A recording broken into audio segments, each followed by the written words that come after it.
Good evening, families. Thank you for joining us. Give me a few seconds to make sure everything is working properly on our end, that you can hear the sound, that our presentation is going to come through correctly. So just give us a few seconds to work out any technical issues. While we're waiting, I'm Ben Baptist. I'm the principal at Lakeview Junior High. I am joined in the room. They are off camera, but Ryan Max is one of our school counselors. Joetta Gregory is our assistant principal. And Sarah Geiger is another one of our school counselors. So they're going to be off screen, answering questions, doing some moderating, and hopefully handling any or alerting me to any technical issues that we have. All good on the presentation. Can we check sound real quick? Perfect. All right. We're not off slides yet? Okay. Let me make sure the slides are coming through.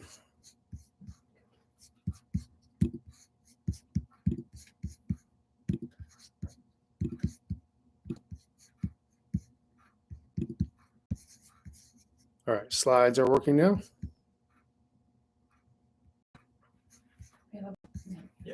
Perfect. All right. So again, thank you for joining us. Thank you for bearing with us as we worked out our technical issues. Again, my name is Ben Baptist. I'm the principal at Lakeview Junior High. This is our admin counselor team in the office. Andrea Patridge is our lead assistant principal. Next year, she will be working with students in the 8th grade. Joetta Gregory, I introduced her a moment ago. She is our other assistant principal. Next year, she will be working with our incoming 7th grade class. Garrett Fisher is our dean of students. He works with students in all grades. And then in that second row, you see our school counselors. Sarah Geiger works with students last names G through M. Chad Gill works with students last names A through F. And Ryan Max works with students last names N through Z. And again, joining me in the room tonight, we have Joetta Gregory, Sarah Geiger, and Ryan Max. They will be monitoring the chat during our presentation. So if you have questions, feel free to throw those in the chat, and then we will also spend some time at the end answering any questions that you have. Our agenda for tonight, we'll spend a few minutes going over what a typical day looks like at Lakeview, go over what the bell schedule looks like. For any of you who are joining us of current 7th graders, rising 8th grade students, a lot of this is going to be familiar. So hopefully this will just remind you of the scheduling process that your student went through last year. Not a lot of changes on our end. So hopefully that will help you out and at least be familiar to you. And then welcome to our current 6th grade students, incoming 7th graders. We welcome you to the Lakeview family. We hope this answers a lot of questions for you and makes the scheduling process easier. I will introduce you, if you haven't seen it already, to our scheduling hub and what the scheduling process is. We'll talk about the difference between some of our core classes and elective classes and what opportunities students have during the registration process. And then we will spend time at the end to answer any questions that you have. So a typical day at Lakeview, this is our bell schedule. So we run a 9-period day. Most of our class periods are about 43 minutes. Third period is our building-wide E&I time. It's 29 minutes. All students are rostered into an E&I based on their team. For those of you coming in as 7th graders, we do have a team approach. So in the 7th grade, we have either Team A, Team B, or Team C. We really like the team structure because most of the time students are on team, what we say, for their 4 core classes. So the English teacher, the math teacher, the science, the social studies teacher, they work together as a team. So they have roughly the same group of 140, 150 students. So there's a lot of ideas that they can share. There's a lot of similarities and commonalities between classes and a lot of familiarity that students can depend on when they're on that team. So they will be rostered to a team during 3rd period E&I. 4th period, we start lunch at 9:32 in the morning. I know some of you, that is breakfast. But with the size of our building, we will be starting next year over 900 students. With our early start time, we have to start lunch that early to make sure that all of our students get lunch before the end of the day. So we do have 5 lunch periods during the day. And then our last period, 9th period, we are out at 2:10 p.m. What a sample schedule or a typical day might look like. This is a little different from the middle school. So we are on that period bell schedule. We operate kind of like a mini high school in this way. So some classes you will see our 4 core classes, these will be the same period all year long. So if your math class is first period, that will never change. It'll be first period all year long. In this sample, you see science as second period. You'll see all students have an E&I third period. Again, that's that 29-minute period before lunches start for enrichment and intervention. Students will have a lunch, obviously all 4 quarters. This might change periods throughout the year depending on when electives are offered. Students are registered for a study hall as well. We'll talk about those a little later. And then the electives classes, which we'll spend some time later talking about. Some electives are 1 quarter long. Some electives are 2 quarters or a semester long. And then some electives like band, orchestra, choir, world language classes, these would be year-long electives. And like our core classes, they would be the same period all year long. What the scheduling process looks like.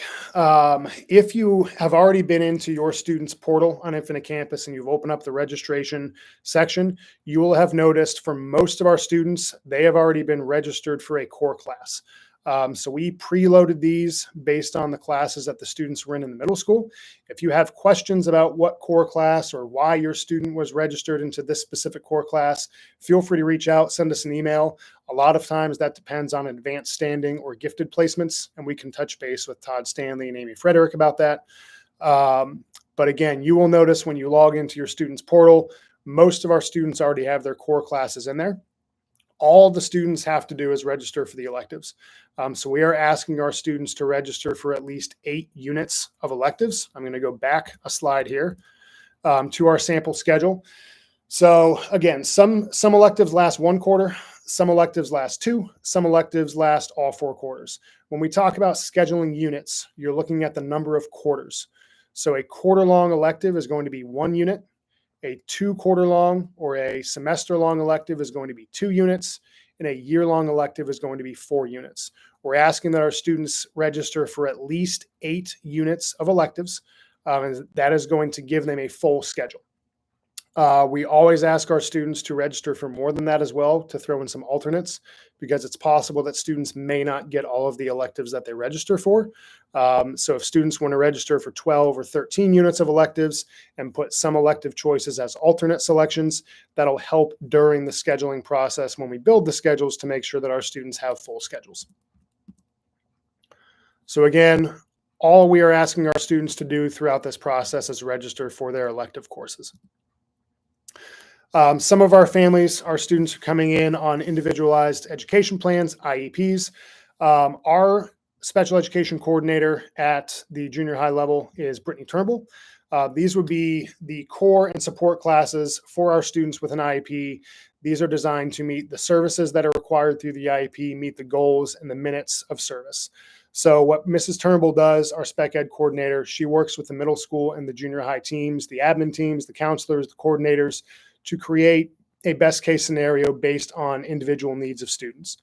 This could be making sure students have access to co-taught classes or inclusion classes, a tutoring class to service the goals on the student's IEP.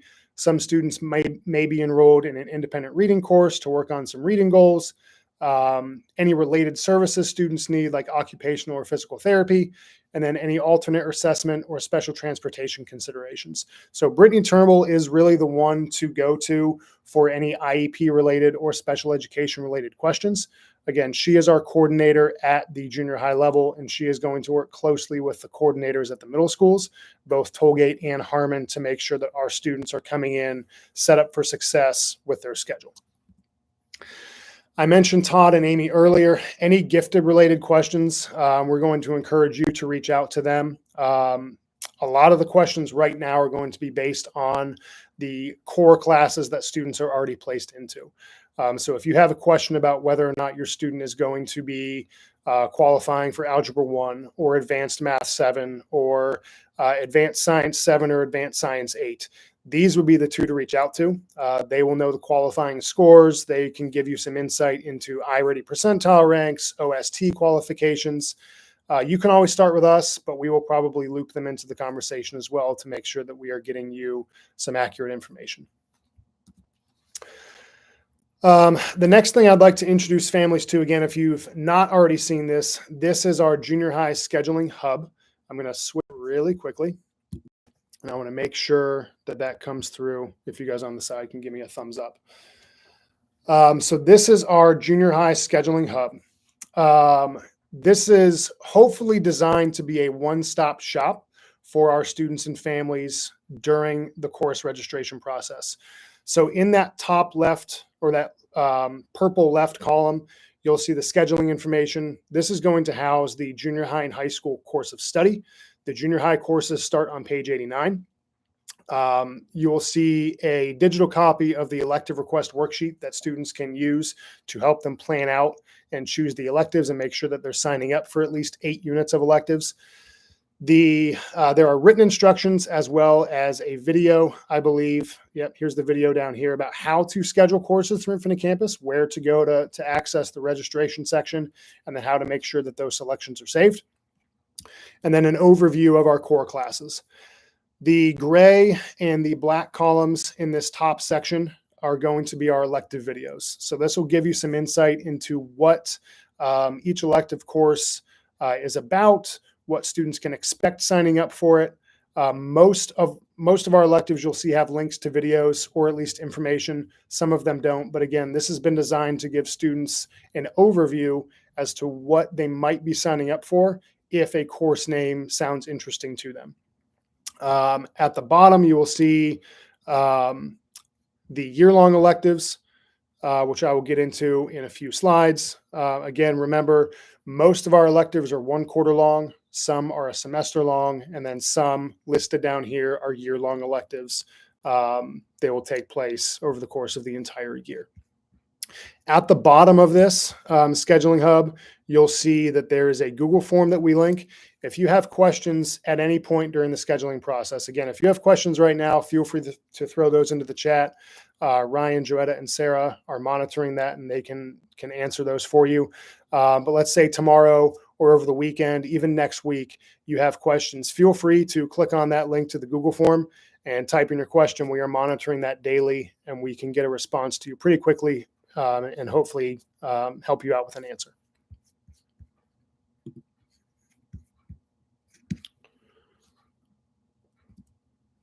All right. Again, on that scheduling hub, back here. On that scheduling hub, again, make sure you check out the how-to video and the written instructions for Infinite Campus if you're having any trouble during the registration process. And again, as I mentioned, there is that Google form link to the bottom if you have a question and you can't find the answer. All right, we'll spend a bit of time here talking about elective courses. At the junior high, we do offer a few high school credit electives. A word of caution, I actually had this conversation with our current 7th graders today during our meeting during E&I. These are high school credit electives, and it's exactly as it sounds. Students as early as 7th grade can start to earn credit for their high school transcript with some of our electives. Even some core classes as well, but that goes back to the advanced standing classes I mentioned earlier. So with these electives, again, students can start to earn high school credit. That sounds great. But again, I said a word of caution because a lot of times we have students coming into junior high. It's a big transition from the middle school, especially that early start time. And they might not necessarily be ready to take on the high school course load. And the thing we don't want to happen to our students, especially first quarter, 7th grade year, is to do really poorly or even fail a high school credit class, because then that starts their high school transcript, that starts their high school GPA. So for example, you'll see that Theater 1 is a semester elective. This is going to be a 2 quarter long, semester long elective. It is for a high school, half a high school elective credit. If a student hypothetically were to fail that class, they would be starting their high school GPA at a 0.0. And we don't want to put our students in that position. So that's why I say it's a word of caution to our families coming in, especially our 7th graders, because you have 2 years to take these classes. You don't have to rush in to take high school credit electives. You have 2 years. You can always take them as 8th graders. But we do offer these for our students who want to get a head start on earning high school credit toward graduation. The other semester elective we offer is PE 9, Physical Education 9. Students must take our regular PE class first before they can qualify to take the PE 9 class. And this PE 9 class can be taken only one time over their 2-year junior high career. The other year-long high school credit electives that we offer, these are our world language courses. Spanish, we have some options. So for our 7th graders, for our students who really want to start learning Spanish early on as a 7th grader, your option is taking Spanish 1A. This is a new setup that we started this year. We took the entire Spanish 1 curriculum. We cut it in half because what we noticed is even our very high-performing 7th graders, like I said, coming in from middle school, it's a big change. Even our high-performing 7th graders were struggling with Spanish because not only are they learning how to navigate a new school, navigate a new bell schedule, we're kind of like a mini high school with our bell schedule. On top of that, now they're learning a new language on top of the 4 core classes and the other electives that they're taking. So it's a lot for our 7th graders. So what we did starting this year is we split that Spanish 1 curriculum in half. So it's the same course taught over 2 years, slowed down to allow the 7th graders to really take their time, learn the material, and have a better chance of success. For those families who are watching the video who are families of 8th grade students, if you didn't take Spanish this year and you want to take Spanish before you get to the high school, you can still sign up for that full year Spanish 1 course. It is taught faster because it is that year-long course taught within the 1 academic year. We do have a prerequisite for that. We ask that our students score proficient or higher on this year's ELA state test. Because again, you are learning a new language. So we don't want our students to come in to Spanish having some significant gaps with their first language while also trying to learn a new language. And then also for our 8th grade students, we offer French 1. Again, the same prerequisite applies of having a score of proficient or higher on this year's 7th grade ELA state test. I talked about this already, but just to really drive that point home, please remember that the high school credit classes that we have, including our core classes, this would be algebra, this would be geometry, this would be our gifted English 9 class. This impacts the student's high school GPA while they're still in junior high. So it's the same content, the same pacing as the course taught at the high school. It's just taught at the junior high. So again, please, if you are interested in having your child take a high school credit class, please have that conversation about the higher expectations and the faster pace to make sure that our students are prepared to take on that challenge. Our deadline that we have given our students for entering their course requests is Monday, March 3rd. So they have about 10 days. They have the rest of this week and all of next week, and then the window will close at the end of the day on Monday, March 3rd. Again, all we are asking our students to do before Monday, March 3rd is sign up for at least 8 units of electives. We encourage students to sign up for much more than 8. 8 will get them to a full schedule. But again, when we build the schedule, a lot of times students don't get into all of the electives that they requested. So it's nice to have some alternate options to fall back on to put into a student's schedule when they don't get everything that they asked for. Again, the deadline is about 10 days away. During this time, I know at the middle schools, the counselors are very involved in the scheduling process. They're in daily communication with our counselors at the junior high, asking questions, getting feedback and insight. So for our current 6th grade families on the video, please reach out to the middle school counselors or even email us here at the junior high if you have any questions and we can help with anything scheduling related before the 3rd. For our current 7th graders, please feel free to reach out to your counselor at the junior high or even your admin. We can help to make sure that you are set up and ready to go before the deadline and the window closes on Monday, March 3rd.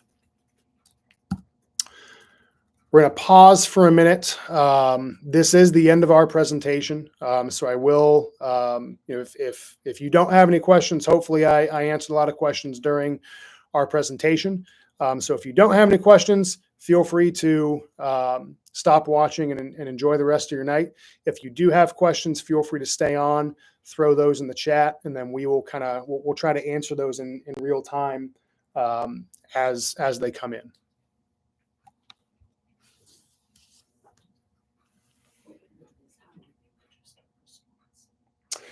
So the question came in about how to register for sports. The easiest thing to do is through, we use Final Forms.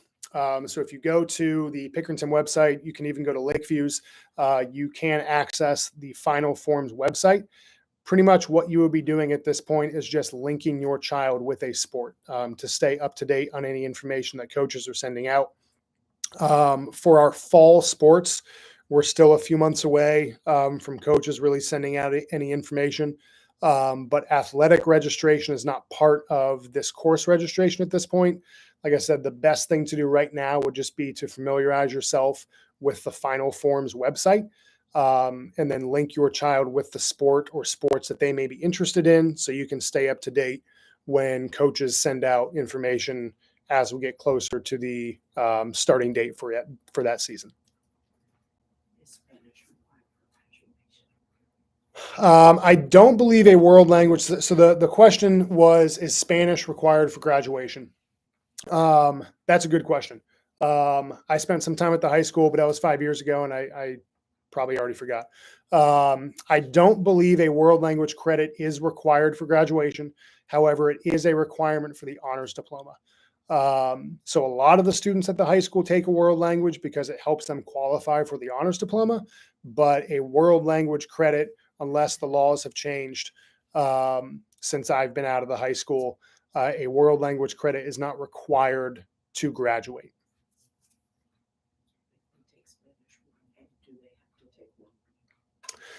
Question was, if students take Spanish 1A, do they have to take Spanish 1B?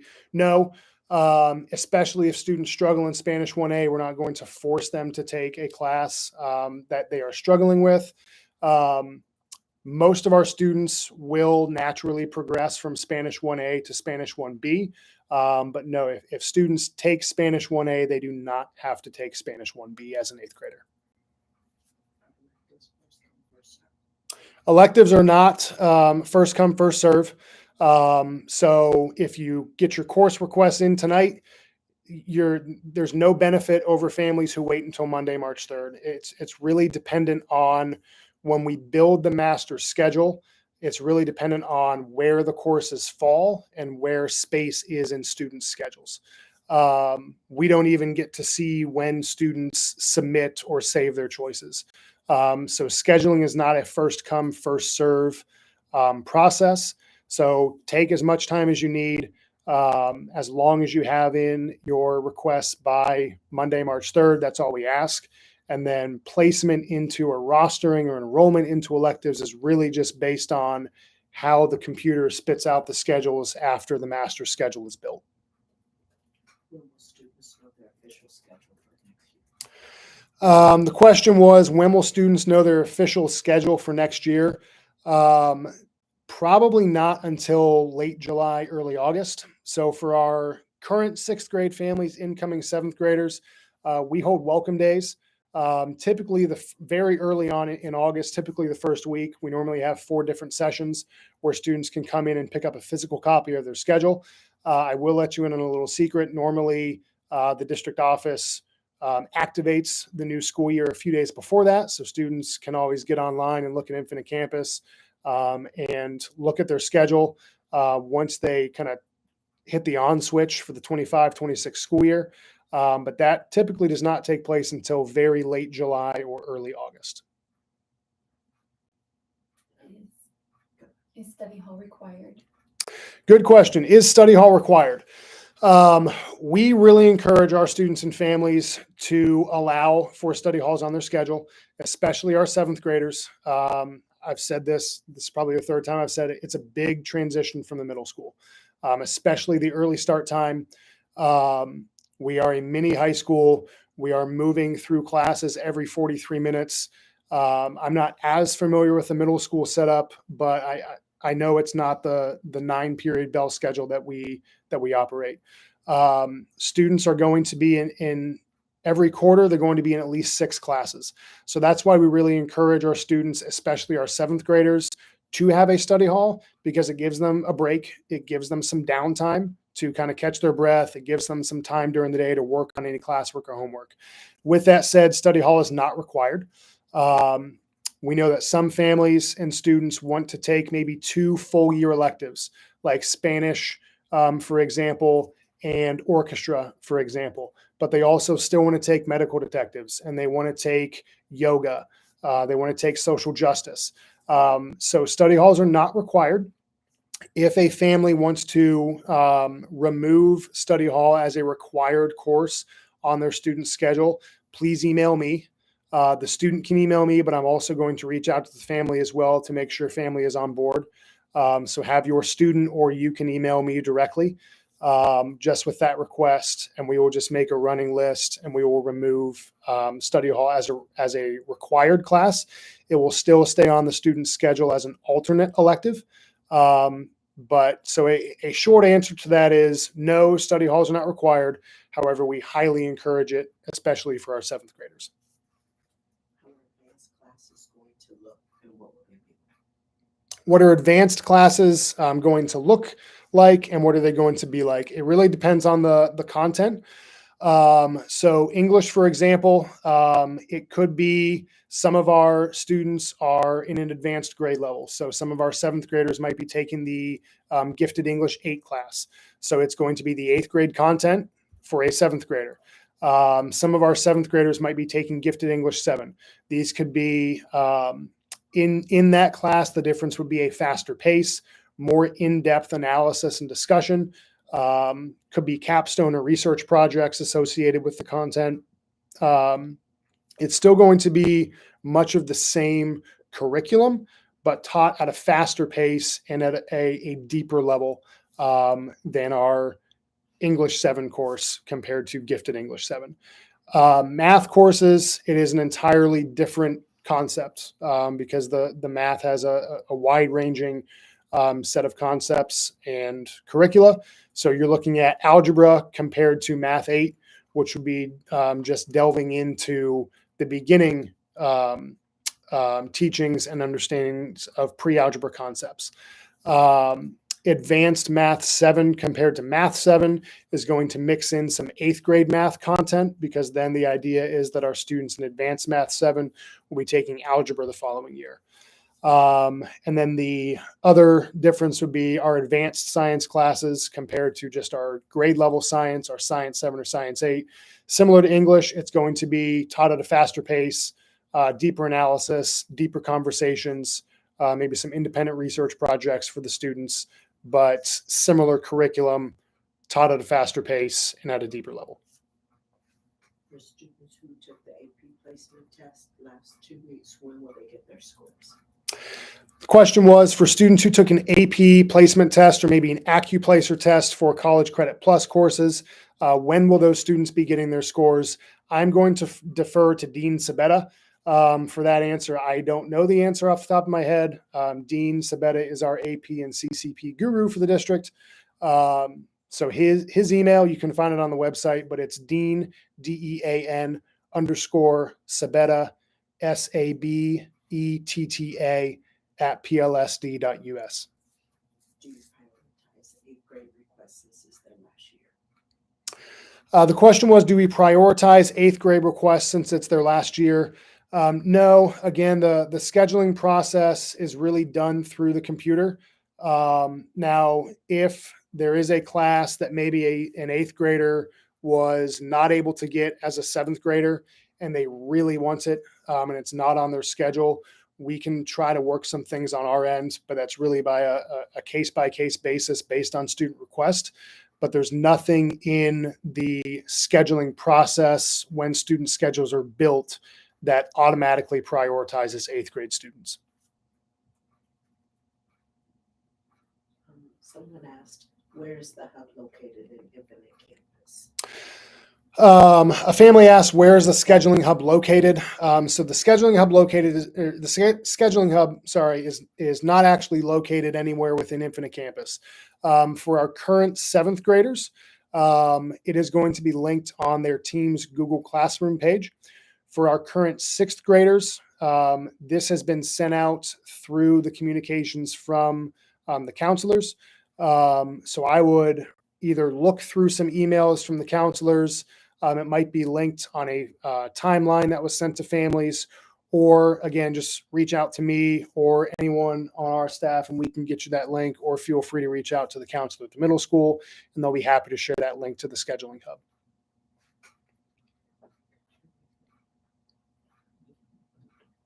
Is there a difference between gifted and gifted cluster?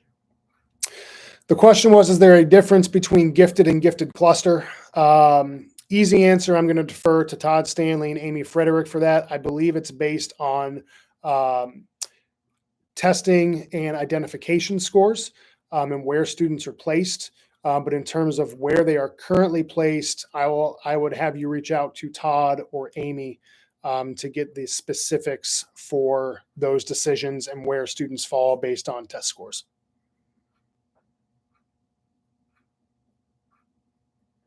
Again, if you have questions, feel free to throw those in the chat. We are staying on for a few more minutes. If we have answered your questions, again, feel free to log off and enjoy the rest of your night. We don't want to take up too much of your time, but for those families who do have questions, we will be staying on and answering your questions. So feel free to put those in the chat. Spanish 1A, since it's a half of a high school credit class stretched over a year, does it count for half credit on the transcript? So the question was Spanish 1A, since it is a half, it's half of the full curriculum of Spanish 1. Do students get a half credit for completing it? The answer is no. So students would need to complete 1A and 1B to get the entire credit for Spanish 1. Students do not earn a half credit of Spanish just by completing 1A. So going back to the question from earlier, do students have to take 1B if they take Spanish 1A? The answer is no, but they would not be earning any sort of credit for Spanish just by completing Spanish 1A. So to summarize, students need to complete both 1A and 1B to earn the Spanish 1 credit for high school.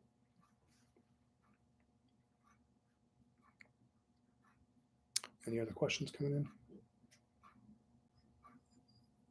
Okay, again, we'll pause for a few minutes. If you have questions, put those in the chat so we can make sure we answer those. So if a student does poorly in Spanish 1A, would it not impact their high school transcript? So if a student does poorly in Spanish 1A, it would not impact their high school transcript in the sense that there would be no credit earned. And it wouldn't be that they withdrew from the course. They just would not complete the course. So it would not have any impact on their high school transcript. Would orchestra occupy chronologically, or could our incoming 7th grader join 8th grade orchestra? He's been playing already. So the question was about orchestra, where are students placed? So with our band and orchestra sections, we work pretty closely with those directors. So Mr. Guerreri, Ms. Brulakar, Mr. Carmine, Mr. Kugler, Mr. Watts, they pretty much tell us which students are going to be in, which students need to be enrolled in which period for band or orchestra. I know band has gone to more of an ability-based setup. Orchestra, this year we had 3 sections of orchestra. I believe we split up the 7th grade into 2 classes while having the 8th grade as 1. We do not make those decisions. Again, we rely on the directors. The directors know the students better and their abilities much more than we do. So it's possible that students may be in different periods or different sections of orchestra or band based on the spring auditions and the playing and the director's recommendations. Can you remind them of the deadline? Yep. So a quick reminder of the deadline. We are asking that students have all of their elective requests in the system by the end of the day, Monday, March 3rd. So you have about 10 days before that deadline.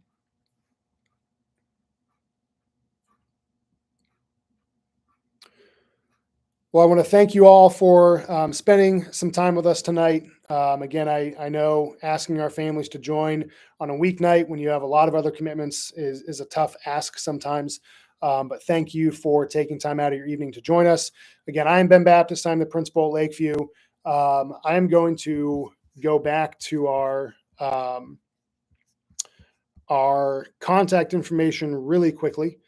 So give me 1 second, just so you have that information. If you need to contact anyone, and I will leave this up as we close.